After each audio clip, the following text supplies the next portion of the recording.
ছেলে মেয়ে যে হোক তাদের প্রথম অধিকার তাদের কানে আজান দেওয়া। হাদিসের কিতাব আবু দাউদ, এই কিতাবের 5105 নম্বর হাদিস। হাদিসের বর্ণনাকারী সাহাবীর নাম উবাইদুল্লাহ ইবনে আবি রাফি রাদিয়াল্লাহু তাআলা। তিনি বলেন, রাআইতু রাসূলুল্লাহি সাল্লাল্লাহু আলাইহি ওয়াসাল্লাম আযানা ফি উযুনিল হাসান ইবনে আলী ইবনে আবি তালিব রাদিয়াল্লাহু তাআলা আনহুমা হিনা ওয়ালাদাতহু ফাতিমাতু বিস-সালাহ। যেদিন হযরত হাসান রাদিয়াল্লাহু তাআলা আনহু জন্মগ্রহণ করলেন, ফাতেমা রাদিয়াল্লাহু তাআলা আনহা যেদিন তাকে জন্ম দিলেন,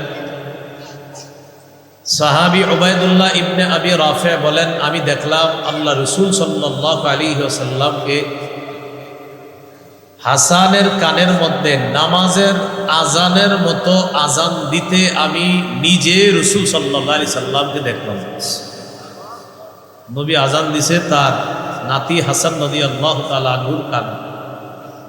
এ হলো এক নম্বর অধিকার।